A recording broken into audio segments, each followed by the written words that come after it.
¿Cómo se escucha ahí?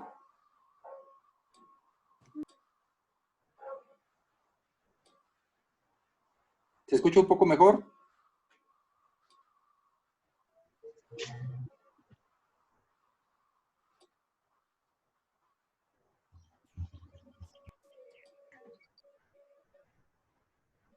Hola, hola.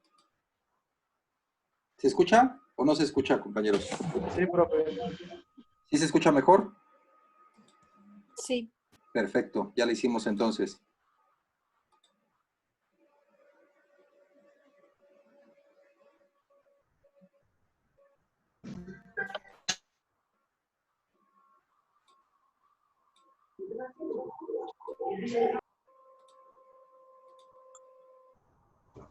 Ok. Comenzamos entonces, que nos habíamos quedado en esta diapositiva, y les preguntaba si habían... Ah, la conexión en internet es inestable, dice aquí.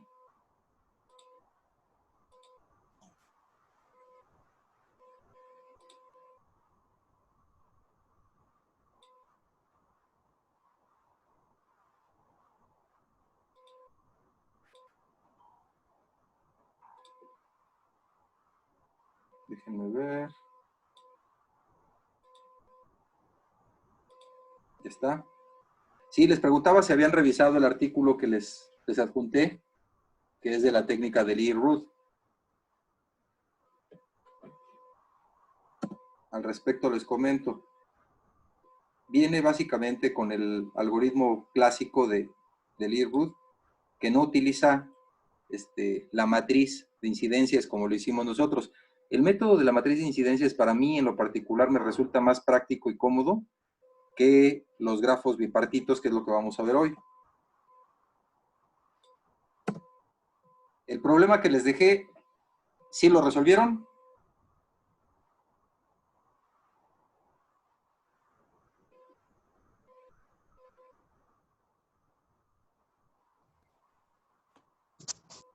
¿Cómo, profe?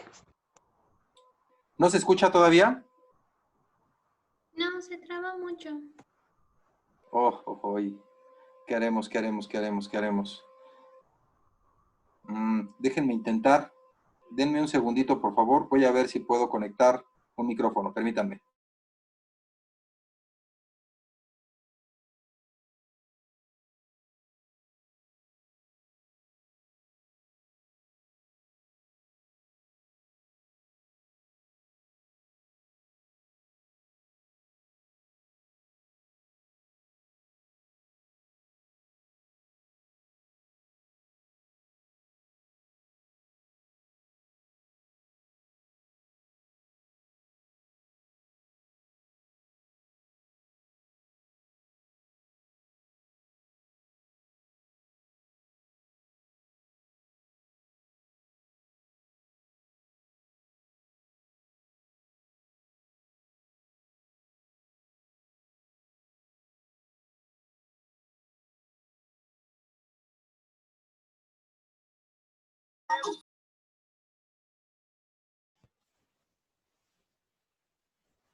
Estoy probando el audio.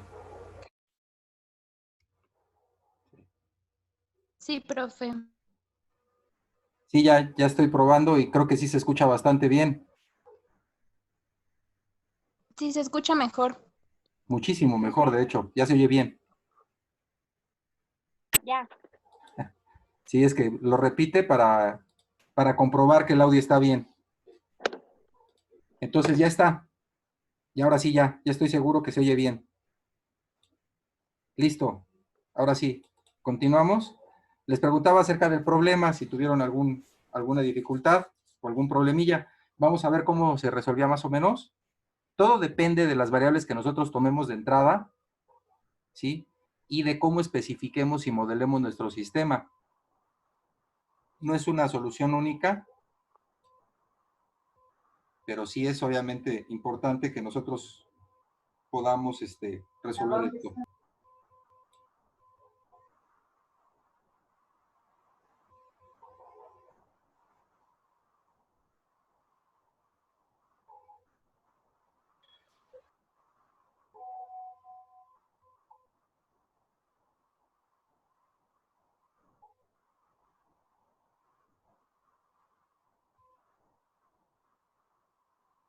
Déjenme ver.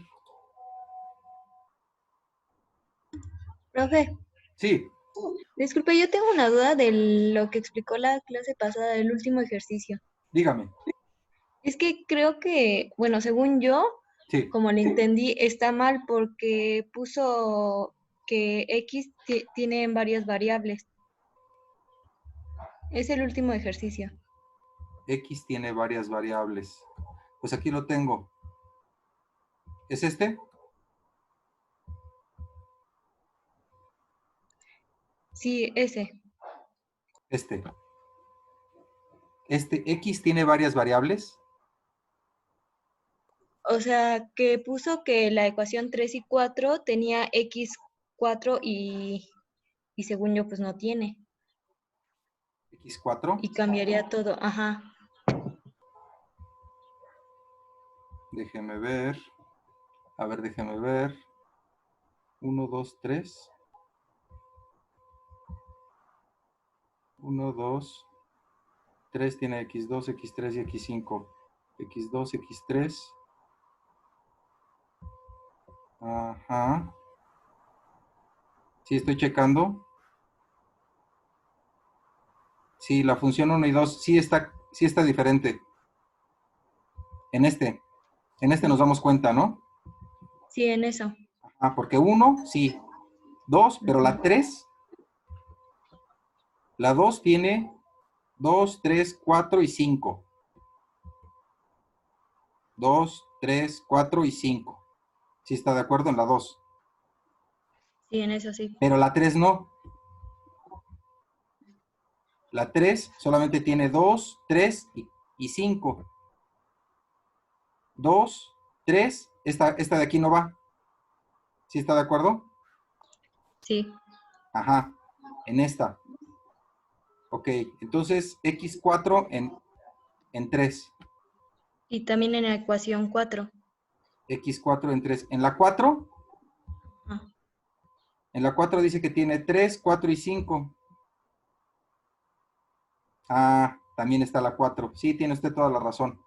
Sí, sí, está equivocado. sí, entonces cambiaría todo, ¿no? Sí. Bueno, que de hecho no cambia tanto, ¿no? Pero sí cambia, porque aquí la 4 no va, ni aquí tampoco. ¿Sí está de acuerdo? Estas dos. Estas dos. La Sí, es eso. X4. La X4 no aparece. Ajá. Sí, tienes tú toda la razón. Déjeme corregirlo y lo vuelvo a subir, ¿le parece? Muchas gracias por la observación. Sí, está bien, gracias, profe. No, al contrario, gracias a usted. Bueno, vemos lo del problema. Vamos a ver cómo queda. Sí, por favor.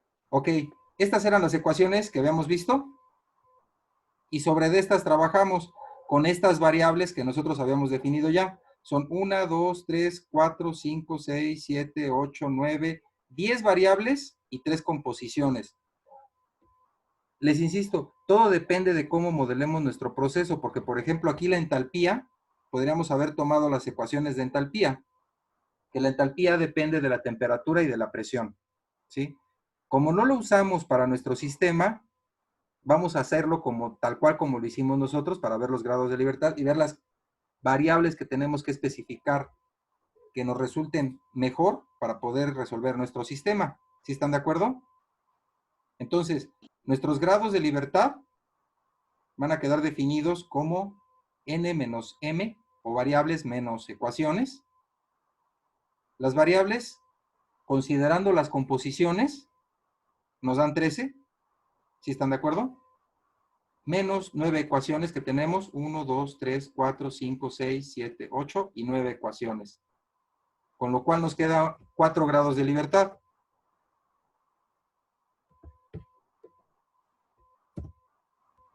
Entonces, nuestra matriz de incidencias nos quedaría de este modo. En la primera tenemos F, B y L, ¿sí? En la segunda tenemos tanto a F como a B como a L, pero también tenemos X, Y y Z. En esta tenemos F, B y L, ¿sí? Y también tenemos a Q.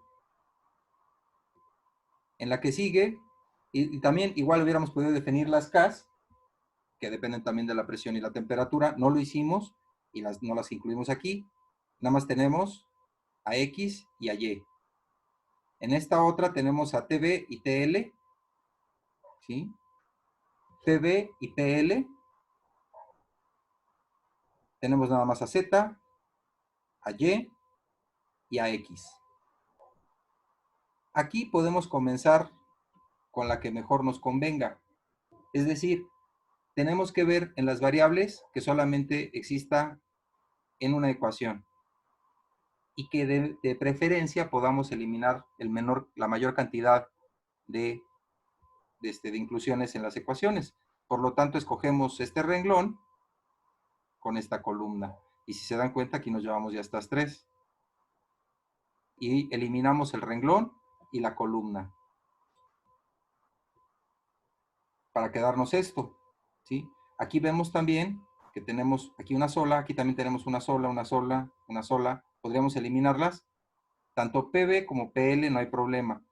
Escogemos a PL, eliminamos la columna y eliminamos el renglón y pasamos a esta. Nos seguimos con la que habíamos visto también, con TL. Eliminamos renglón, eliminamos columna. Y aquí vemos que nos quedan tanto TF, TB, TL, PB, PB, nos quedan sin variable. Es decir, esto lo tendríamos que haber definido.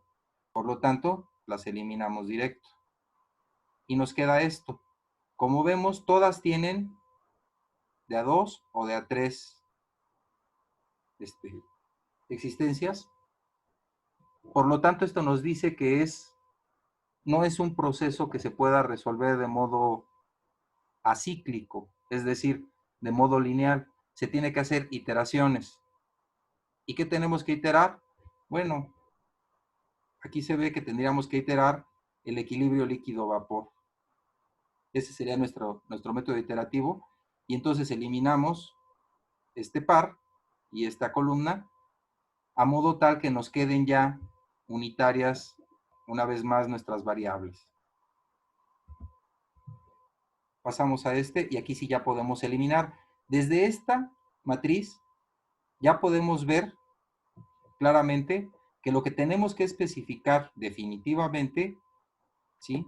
Lo que se necesita y nuestras variables que más nos convienen es nuestra alimentación, la composición en la alimentación, ¿sí?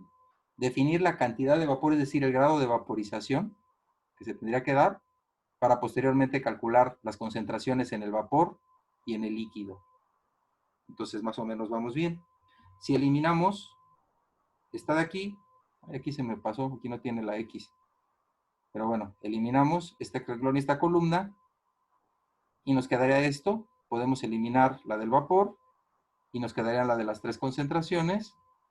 Y con esto terminaríamos con Y1 y X1, pero sabemos que es a la inversa. Lo primero en eliminarse, ¿sí? Es lo último en resolverse y viceversa. Por lo tanto, quedaría de esta manera. Esta de aquí ya nos queda muy, muy reveladora porque hasta el último quedamos que eran 4 grados de libertad. Es decir, 4 variables tenemos que especificar. Entonces, de aquí ya las podríamos elegir. Podemos especificar las condiciones de entrada, el grado de vaporización, la alimentación de entrada, y automáticamente quedarían ligadas estas otras. ¿Sí están de acuerdo? Sí, profe. Entonces, como conclusión, por lo general, se tiene un mayor número de variables que de ecuaciones al plantear el modelo de un equipo o de cualquier proceso. Por lo tanto, para obtener un sistema compatible deberán especificarse los F grados de libertad, que son las variables, de tal forma que se logra un igual número de ecuaciones que de incógnitas. Eso es lo ideal para que quede para resolverse inmediato. El problema radica en que existen numerosas variantes para asignar estas variables. Si suponemos el planteo general en el cual todas las variables son desconocidas o factibles de ser especificadas, pues se puede fácilmente demostrar que el número de posibles combinaciones para asignar los grados de libertad responde a la siguiente expresión. Es decir, el número de alternativas que tenemos tiene que ver con nuestras variables, nuestro número de ecuaciones y nuestros grados de libertad. Este número de alternativas se calcula como el número de variables factorial entre el número de ecuaciones factorial por los grados de libertad factorial. ¿Sí? Esas serían las posibles alternativas que tendríamos para poder plantear nuestro sistema. ¿Sí? Ahora, esto es para los procesos como tal. Este es el número de alternativas. Lo que hemos visto también es que estábamos resolviendo los equilibrios en flash, ¿sí? Cuando tenemos secuencias de separadores flash, este es un pequeño paréntesis, porque sí me interesaba dárselo. El importante problema del diseño de los procesos de separación de mezclas multicomponentes, ¿sí? Involucra una secuencia para la separación de estas, ¿sí? Esta relación de la volatilidad o de la factibilidad de separarse con los métodos o las estrategias de separación, ¿sí? Nos involucra una secuencia que debe de ser, pues obviamente económica, pero resulta altamente combinatoria. Vamos a ver de qué se trata. Este problema se presenta frecuentemente colocando en un arreglo, que sería el vector, los componentes a ser separados, listados en órdenes de volatilidad relativa. Entonces, si consideramos la secuencia para separar una mezcla A, B, C, D, es decir, 4 componentes ordenados en forma descendente de volatilidad relativa, que sería A, B, C, D, donde A es el más volátil y D es el menos volátil, pues se deben de examinar las diferentes alternativas. Por ejemplo, separar primero A y aparte sacar B, C, D. Después esa mezcla B, C, D, separar B y seguir corriendo CD. O en su defecto se puede separar B, C y sacar D. Y después separar CD o separar BC. Es decir, hay un número de combinaciones que se pueden tomar en cuenta. Entonces, otra posible secuencia sería separarlos a la mitad. Separar en un flash primero AB, por arriba, por el domo, que son los más volátiles, y abajo CD, seguido por la separación de AB y después de CD.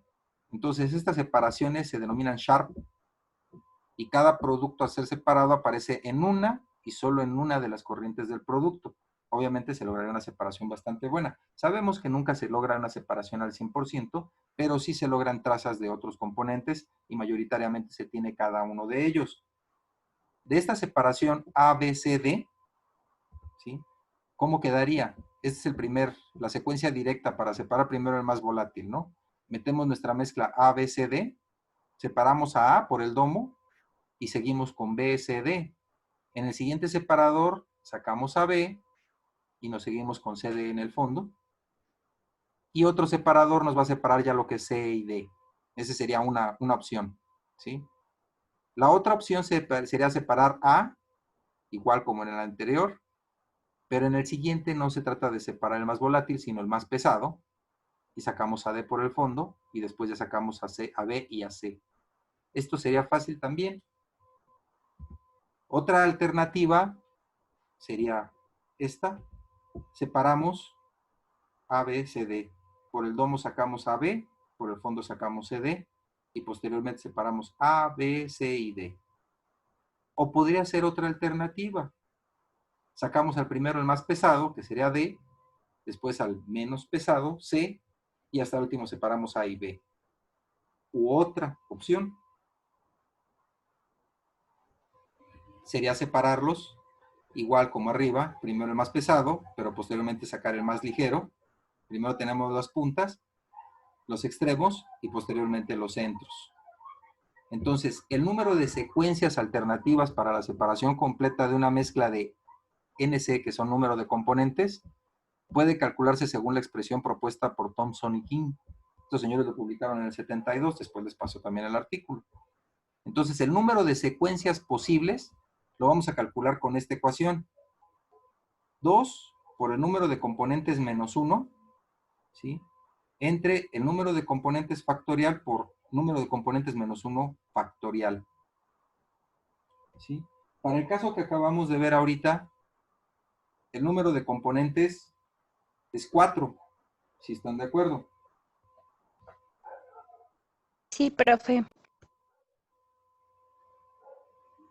Entonces, para el número de componentes igual a 4, ¿cuántos números de secuencias tendríamos posibles? Sería 2 por 4 menos 1, serían 3, factorial.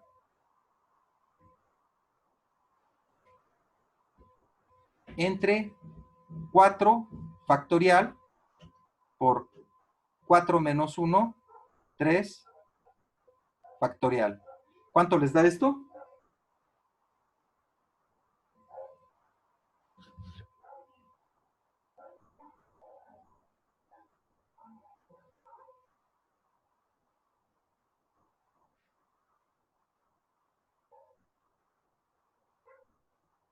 Profe, entonces el número de secuencias sería, perdón, el número de componentes sería igual a los grados de libertad.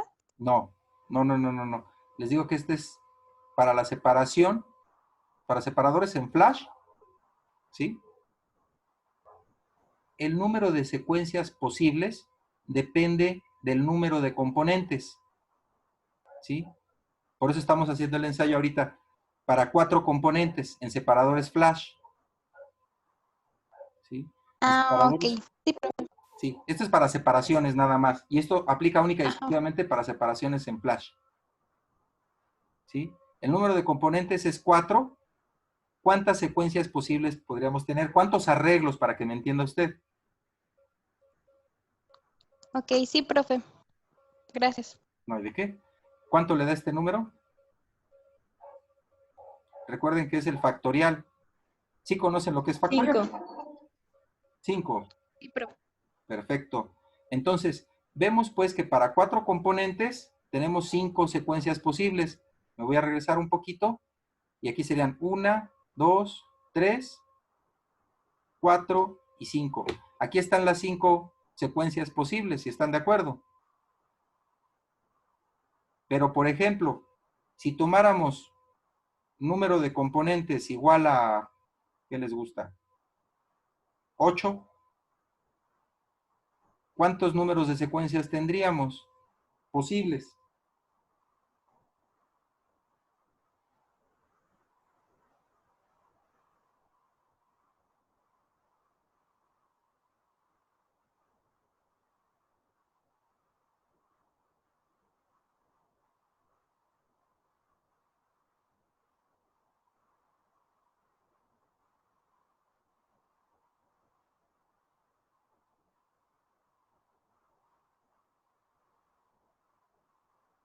$429.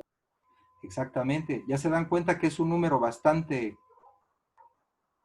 importante? Tendríamos 429 arreglos posibles para poder separar 8 componentes. Y si tuviéramos 9 componentes, ya para terminar con esto, ¿cuántas posibles secuencias tendríamos?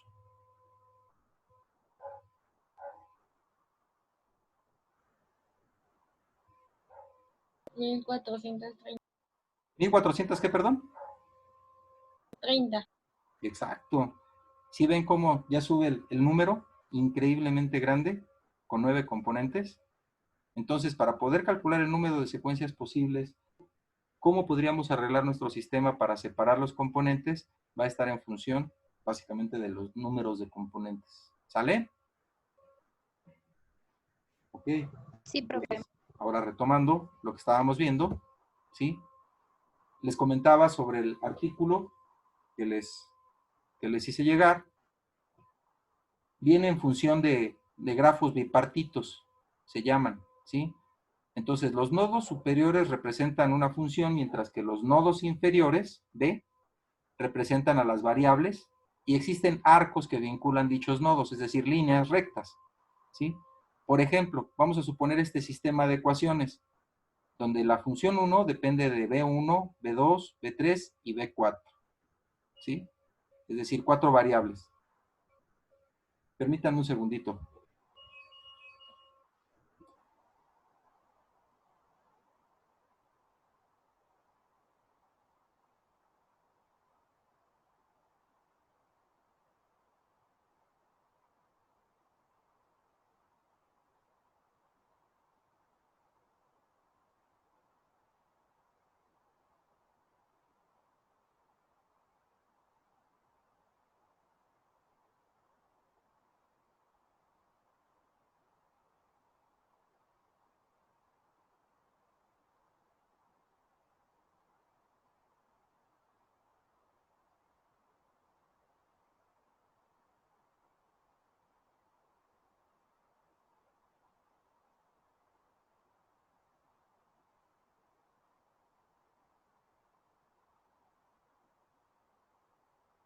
Listo, perdón, una disculpa, sonó el teléfono, tuve que contestar.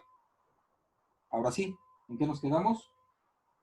En que estábamos en que las B son variables y las F son nuestras funciones, ¿sí? Entonces tenemos 4 funciones con 6 variables, si están de acuerdo. Entonces vamos a definir un grado local o al número de corrientes ligadas a cada nodo, y este método se basa, según este ingrato, en las siguientes consideraciones. Cada ecuación contiene exactamente una variable de salida y cada variable aparece como elemento de salida en una sola ecuación. Esto es en lo que se fundamenta y es lo que andábamos buscando hace rato, que también es lo mismo, que solamente tenga una variable, ¿sí?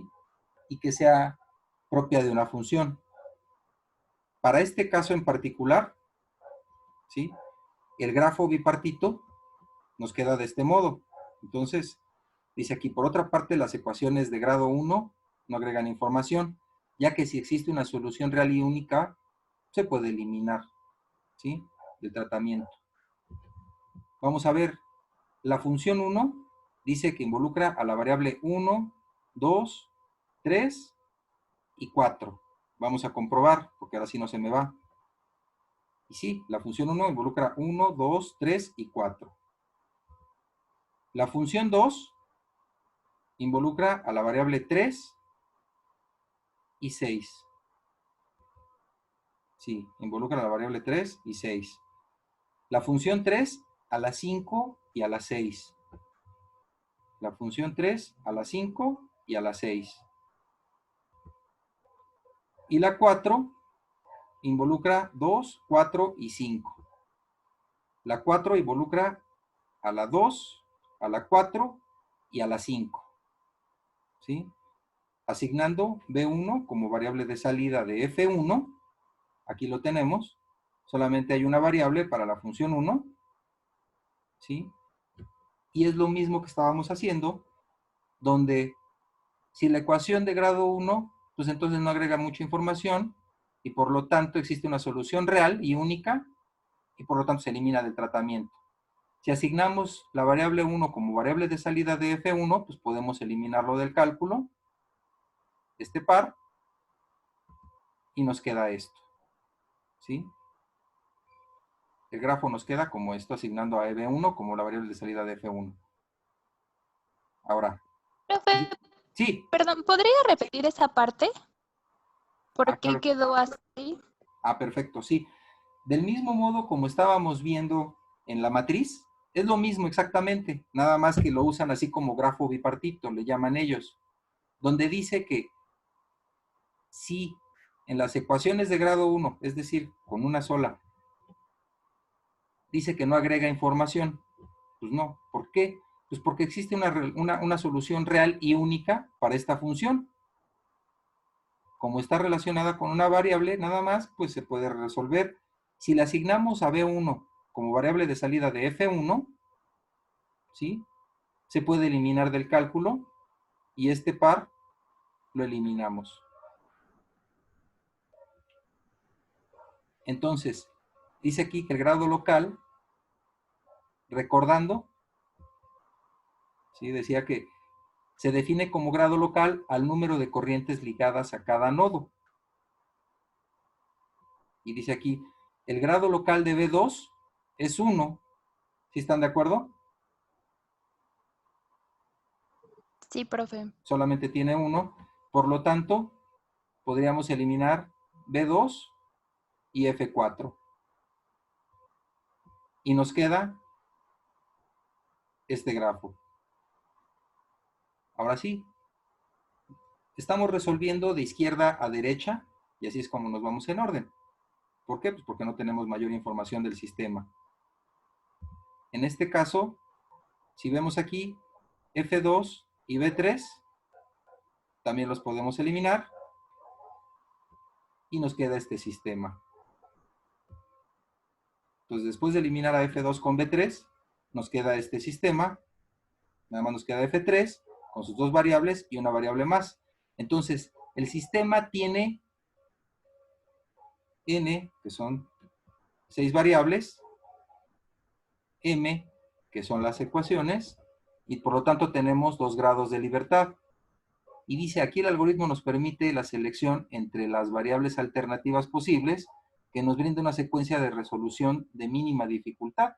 Y en este caso, pues es acíclica. ¿A qué se refiere con que es acíclica?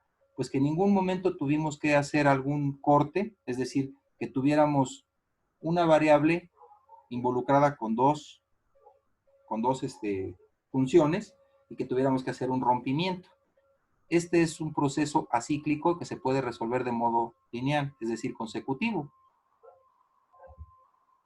Entonces, la conclusión es que se ha supuesto que cualquier variable de salida elegida se puede explicitar de toda y cualquier ecuación. Y por otra parte, pues no se utilizó conocimiento heurístico, es decir, información adicional sobre el proceso, sobre la conveniencia de ligar una variable de salida con una función. Solo se utilizó el criterio de seleccionar la primera variable de izquierda a derecha, según una hipotética implementación, que sería el listado de los nodos, y esto lo hace un algoritmo computacional. El origen de esto, pues es el estudio de los procesos como tal, y la causa es para poder armar los algoritmos en computación para que pueda resolverlos en modo correcto. Entonces, este criterio puede mejorarse, pero pues se requiere más información adicional para darle los criterios al sistema. Y este algoritmo someramente expuesto a través del ejemplo concluye cuando o bien genera una secuencia acíclica, como es el caso, donde no tuvimos que hacer ningún rompimiento, o bien se encuentran ciclos irreductibles que deben ser analizados bajo otro enfoque.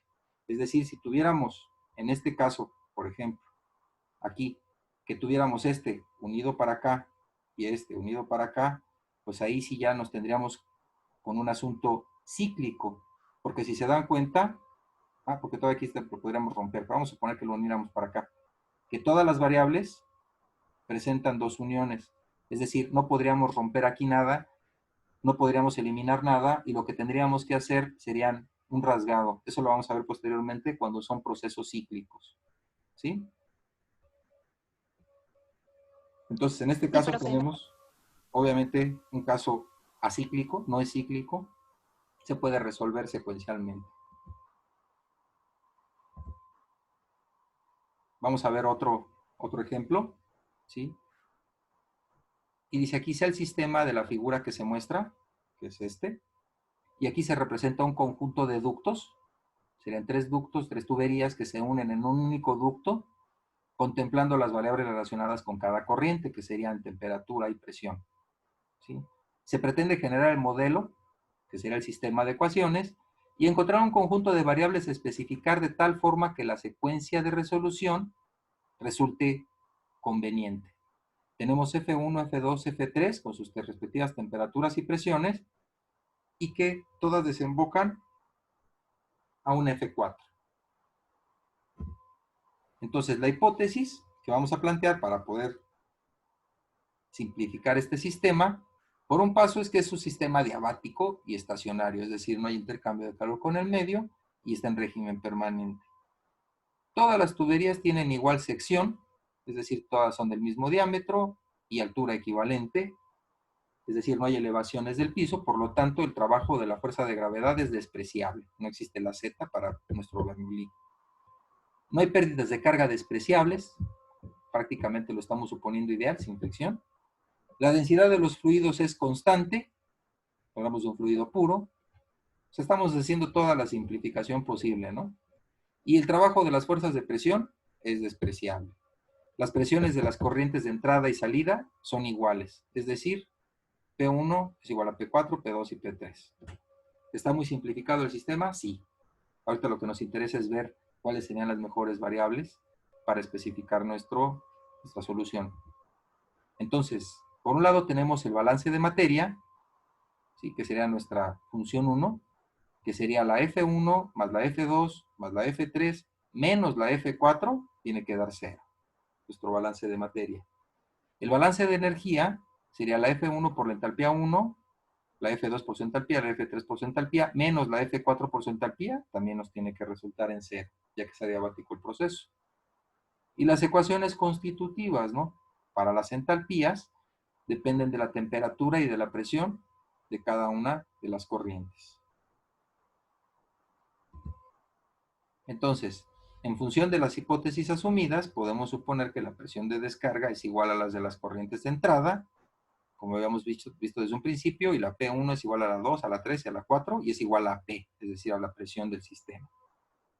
Por lo tanto, las ecuaciones pueden expresarse según este sistema, que nos queda 6 ecuaciones.